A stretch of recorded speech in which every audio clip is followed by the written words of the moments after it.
Have you ever thought about a seed?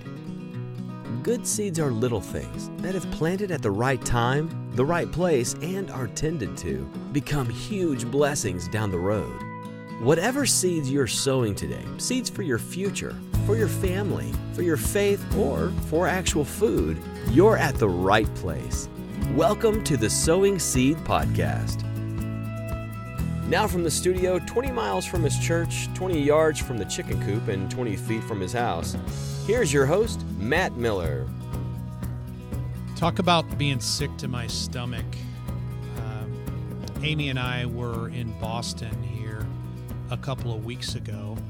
We host a leadership weekend for our top performers in our franchise company, School Spirit Vending, each and every year. And it's kind of cool. We get a chance to pick where we want to go and what we want to do while we're there. And we had never been to Boston before and thought it would be really cool to go to the Northeast to experience some of U.S. history like we had never experienced before.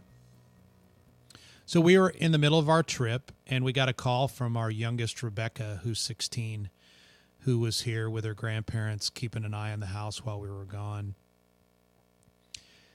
And she was pretty shooken up and upset and proceeded to tell us that the 21 chickens that we had raised for the previous 6 weeks or so had all died the night before.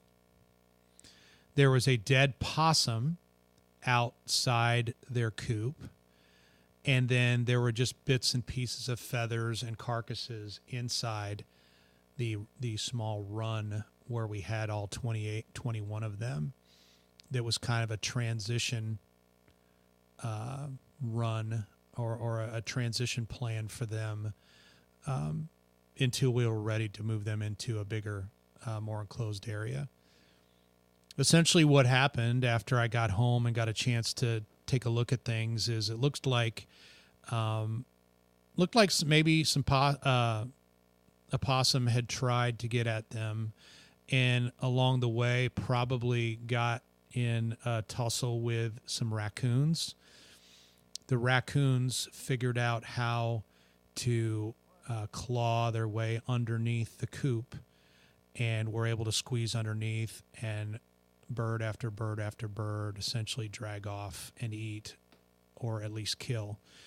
I know that they weren't skunks, because skunks tend to just rip the head off of a bird and leave the carcass. And there was virtually nothing left of any of those 21 birds. So 6 weeks or so of work to raise them up. In fact, it was kind of interesting. I had just shared with Amy how excited I was the day before that we had gotten all 21 to that stage without losing a single bird, because my experience in the past had been that I would lose several birds along the way, primarily I think because of cold, because all the flocks that we had raised previously, we raised starting in late spring or in the spring when it's still cold outside, and there's a possibility for the birds to get a chill in the early stages before they grow their feathers, which give them the warmth that they need to survive. So I was pretty pumped because we had 21 birds that within 3.5 or 4 months were going to start laying eggs, and we would get to stop buying eggs at the grocery store again and start raising our own and consuming our own. Well, that obviously didn't happen, and so a little bit frustrated in the whole process. Unfortunately, because of the time of the year, there's no other layers that are available from the hatchery aside from males between now and the end of 2017. So we're going to have to hold off until late spring or early summer before we give it all a whirl again and get our own egg layers, which means about a year from now is when we'll finally have some eggs. Anyway, we're going to give a whirl to some broilers or some meat birds because they do have those in stock at McMurray Hatchery.